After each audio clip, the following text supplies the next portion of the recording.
Chapter 3, pair of linear equations in two variables. Exercise 3.2, question number 7. तो ये question number 7 है exercise 3.2 का. Draw the graphs of the equations x minus y plus 1 equal to 0. Second equation 3x plus 2y minus 12 equal to 0. Determine the coordinates of the vertices of the triangle formed by these lines and the x-axis and shade the triangular region. पहले मैं इस question को explain कर देता हूँ क्या requirement है इसमें हमें क्या करना है. यहाँ पर दो इक्वेशंस गिवन है. First equation is x minus y plus 1 equal to 0 and second equation is 3x plus 2y minus 12 equal to 0. तो यहाँ पर हमें क्या करना है, इन दोनों इक्वेशंस को यूज़ करके ग्राफ ड्रॉ करना है. जब हम ग्राफ ड्रॉ करेंगे तो हमें एक ट्राइंगल मिलेगा. उस ट्राइंगल के 3 वर्टिसेस होंगे. उन तीनों वर्टिसेस के आपको कोऑर्डिनेट्स भी लिखने हैं. तो देखिएगा सबसे पहले हम क्या करते हैं, फर्स्ट इक्वेशन को लेते हैं. फर्स्ट इक्वेशन है हमारी x minus y plus 1 equal to 0. अब क्योंकि हमें टेबल का फॉर्मेशन करना है, क्योंकि हमें ग्राफ लाइन ड्रॉ करनी है, तो इसके लिए हमें क्या करना होगा, एक वेरिएबल को, जैसे माइनस वाई है ये, हम इसको राइट हैंड साइड में ट्रांसपोज करेंगे, then sign will be changed. Plus 1 को भी राइट हैंड साइड में ट्रांसफर करेंगे, then sign will be changed of 1. We will get this equation x equal to y minus 1. Minus y को right hand side में लेके गए तो ये प्लस का y हो गया. प्लस 1 को राइट हैंड साइड में लेके जाएंगे तो माइनस 1 हो जाएगा. अब ये हम वैल्यू एक टेबल फॉर्म करते हैं. यहाँ पर देखिएगा y वेरिएबल है हमारा राइट हैंड साइड में, तो जो वेरिएबल राइट हैंड साइड में होता है उसकी वैल्यूज़ हमें खुद लिखनी होती है. You can write down any values for variable y. तो y के लिए मैंने दो वैल्यूज सेलेक्ट करी हैं, 0 और 1. ये यहाँ पर लिख देंगे 0 और 1. अब 1 बाई 1 इस वैल्यूज़ को लेंगे, y की वैल्यू को लेंगे and then find out the values of x. तो पहले हमने लिया y इक्वल टू 0. ये जो इक्वेशन दी हुई है इस इक्वेशन को मैं यहाँ पर नोट डाउन कर लेता हूँ. x equal to y minus 1. यहाँ पर y के प्लेस पर हमें 0 लिखना है. तो जब हम 0 लिखेंगे तो क्या आएगा, x equal to 0 minus 1, value of x is minus 1. Now we have to take the values of y 1. अब हम y की वैल्यू 1 लेते हैं. In second condition value of y is 1. तो यहाँ पर y के प्लेस पर हमें 1 लिखना है. यहाँ पर लिखेंगे x इक्वल टू 1 माइनस 1. 1 में से 1 गया तो 0 आ गया. यहाँ पर x की वैल्यू आ गई 0. ये हमारी फर्स्ट टेबल कंप्लीट हो गई. अब देखिएगा सेकेंड इक्वेशन लेंगे हम. ये हमने सेकेंड इक्वेशन ली जो कि आप क्वेश्चन में गिवन है, 3x plus 2y minus 12 equal to 0. और 3x को हमने राइट हैंड साइड में ट्रांसपोज किया. After transpose we will get 2y equal to 12 minus 3x. अब 2 को ट्रांसपोज कीजिएगा राइट हैंड साइड में, because it is given here in multiplication form. When we transpose 2 at the right hand side we have to write down in division form. Means हमें मिलेगा y equal to 12 minus 3x divided by 2. अब table की formation करते हैं और consider करेंगे कि x axis right hand side में है, तो इसकी वैल्यूज़ हम अपने आप ले सकते हैं. हमें अपने आप ही लेनी है. x की वैल्यू मैंने पहली फर्स्ट वैल्यू 4 ली है, सेकेंड वैल्यू 0 ली है. वैल्यूज़ लेते टाइम आप इस बात को कंसिडर कीजिएगा कि इस टाइप की वैल्यूज़ लेनी है कि वो आप इजीली उनको आप प्लॉट कर सकते हैं on the graph. x equal to 4 है,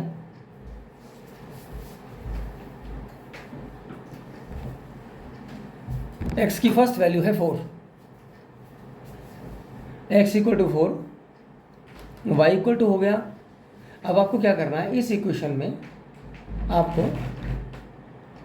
x के प्लेस पर 4 लिखना है. तो y इक्वल टू हो गया 12 माइनस 3 इंटू 4 डिवाइडेड बाई 2. ठीक है जी. अब देखिएगा 3 और 4 को मल्टीप्लाई करेंगे तो 12 आएगा. 12 माइनस 12 डिवाइडेड बाई 2. 12 में से 12 गया तो 0 आ गया. 0 को 2 से डिवाइड करेंगे तो y की वैल्यू 0 आएगी. मीन्स हमारी फर्स्ट वैल्यू आ गई y की 0. ये वैसे पॉइंट आपको क्लियर है. If we divide 0 by any number then we will get always 0. 0 को किसी भी नंबर से मल्टीप्लाई कीजिएगा आपका आंसर 0 ही आएगा. तो y की वैल्यू हमारी फर्स्ट वैल्यू हो गई सेकेंड टेबल के लिए 0. Now we have to take the value of x. X की सेकंड वैल्यू है 0, एक्स इक्वल टू 0 आ गया। वाई इक्वल टू 12 माइनस 3, ये जो इक्वेशन है, इक्वेशन को मैं यहाँ पर लिखना भूल गया, लिख देता हूँ। Y equal to 12 minus 3x divided by 2। तो आपको क्या करना है, यहाँ पर x के प्लेस पर 0 प्लेस करना है। 3 इंटू 0 आ गया, 3 को 0 से मल्टीप्लाई करेंगे तो 0 आएगा। 12 माइनस 0/2 आ गया, ये आ गया आपका 12 डिवाइडेड बाई 2। 12 को 2 से डिवाइड करा तो y की वैल्यू हमारे पास में आ गई 6। इस वैल्यू को टेबल में फॉर्म में राइट डाउन करेंगे, तो ये हमारी सेकंड टेबल बन गई। ठीक है, देखिएगा फर्स्ट टेबल एक बार दोबारा देखते हैं। यहाँ पर ये मैं वैल्यूज़ भी मुझे राइट डाउन करनी है। फर्स्ट टेबल में हमारी x की वैल्यू -1 है, y की वैल्यू 0 है। x की वैल्यू सेकंड 0, y की second value 1। This is our first table. Now take second table. ये सेकंड टेबल है हमारी, x एंड y। यहाँ पर आप देखिएगा कि x की वैल्यू है 4 और y की वैल्यू 0 है। x की वैल्यू सेकंड 0 है, y की सेकंड वैल्यू 6 है। This is our second. अब हम क्या करते हैं, अब हमें ग्राफ ड्रॉ करना है। तो इसके लिए हम ग्राफ पेपर लेंगे और उस पर x और y एक्सिस ड्रॉ करेंगे। ये हमारा x और y एक्सिस आप देख सकते हैं, हॉरिजॉन्टल लाइन x एक्सिस को रिप्रेजेंट करती है और जो वर्टिकल लाइन है, परपेंडिकुलर लाइन है, जो सीधी लाइन है, ये y एक्सिस को करती है। ग्राफ का राइट हैंड साइड ये पोर्शन, ये पॉजिटिव x है और ये हॉरिजॉन्टल पर लेफ्ट हैंड साइड नेगेटिव है। ये हो गया +x, ये हो गया -x। अपर पोर्शन हो गया +y, लोअर पोर्शन हो गया -y। तो हम अब फर्स्ट टेबल को लेते हैं। फर्स्ट टेबल की वैल्यूज़ हमारे पास में हैं। x की वैल्यू है -1 देखिएगा और y की वैल्यू है 0। तो अब हमें ग्राफ के लेफ्ट हैंड साइड में मूव करना होगा। ये -1 आ गया, आप देखिएगा ध्यान से। y की वैल्यू हमारी कितनी है, 0 है, तो y की कोई भी वैल्यू नहीं है, इसका के लिए कोई मूवमेंट नहीं होगा। यहाँ पर हम सर्कल फॉर्म कर देते हैं। Second value of x is 0, means ये 0 हो गई। ये पॉइंट 0 को रिप्रेजेंट करता है, जहाँ पर दोनों ग्राफ लाइन एक दूसरे को इंटरसेक्ट करते हैं। This point is called origin also. आप देखिएगा सेकंड टेबल लेते हैं, इसमें x की वैल्यू 4 है और y की वैल्यू 0 है। तो x की वैल्यू हमने 4 ले ली, ये 4 आ गई। y की वैल्यू 0 है, मीन्स आपको कहीं पर भी मूवमेंट नहीं लेना, यहाँ पर ही सर्कल फॉर्म कीजिएगा। सेकंड में x की वैल्यू 0 है और y की वैल्यू 6 है, तो ये 0 आ गया और इस पॉइंट से अपवर्ड डायरेक्शन में मूव करेंगे हम। ये 6 आ गया हमारा और यहाँ पर हम सर्कल फॉर्म कर देते हैं। ठीक है, इन दोनों पॉइंटों को, ये जैसे फर्स्ट लाइन के ये 2 पॉइंट हैं, इनको ग्राफ से ज्वाइन करते हैं। ये सॉरी इसको स्केल से ज्वाइन करेंगे। ये लाइन आ गई। ये जो गिवन 2 पॉइंट्स हैं सेकंड टेबल के, इनको भी हम ज्वाइन करेंगे with the help of scale and we will get this line.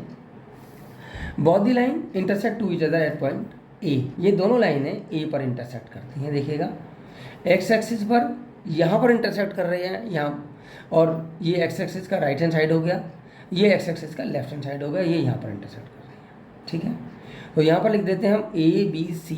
और ध्यान से देखिएगा, ये मैंने शेड किया हुआ है, इट इज़ अ ट्राइंगल। ये ट्राइंगल है, तो इस ट्राइंगल, ये जो ट्राइंगल शेडेड ट्राइंगल है, इसके 3 वर्सेस हैं A, B एंड C से आप भी इसको रिप्रेजेंट कर सकते हैं। अब हम सेकंड पॉइंट पर चलते हैं। Now we have to write down the coordinates of A, B and C। अब हमें A, B, C के कोऑर्डिनेट फाइंड आउट करने हैं। तो देखिएगा हमें A का कोऑर्डिनेट फाइंड आउट करना है। यहाँ पर देखिएगा ये पॉइंट आ गया आपका A का। इस पॉइंट को अगर हम नीचे लेके जाएंगे तो ये x को 2 पर इंटरसेक्ट करता है, x एक्सिस को, और यहाँ पर y की वैल्यू ध्यान से देखिएगा 3 है, तो x की वैल्यू आ गई हमारी 2 और y की वैल्यू आ गई हमारी 3। तो ये कोऑर्डिनेट्स हो गए, these are the coordinates of point A, 2 and 3। इसी टाइप से हमें पॉइंट B के भी कोऑर्डिनेट्स निकालने हैं। B पर देखिएगा, और B के लिए x की वैल्यू 4 है, y की वैल्यू 0 है, तो B के कोऑर्डिनेट्स हो गए 4 एंड 0। सेकेंड हमारा वर्टेक्स है C पर आइएगा। यहाँ पर x की वैल्यू आप देखिएगा -1 है और y की, क्योंकि x एक्सिस पर ही पॉइंट है, मीन्स y की वैल्यू 0 है। It is understood. तो C के कोऑर्डिनेट्स हो गए आपके -1 एंड 0। तो ये हमने कोऑर्डिनेट्स हमें फाइंड आउट करने थे, जो कि हमने फाइंड आउट कर लिया। अब सिस्टमेटिक मैनर में इसको राइट डाउन करते हैं। कोऑर्डिनेट्स ऑफ ए 2 और 3 आ गया, coordinates of B 4 and 0 and coordinates of C is -1 and 0। ये आपका कंप्लीट आंसर आ गया। आपको इसी फॉर्म में करके आना है, क्वेश्चन एग्जाम में इसी फॉर्म में करना है। It is your complete answer.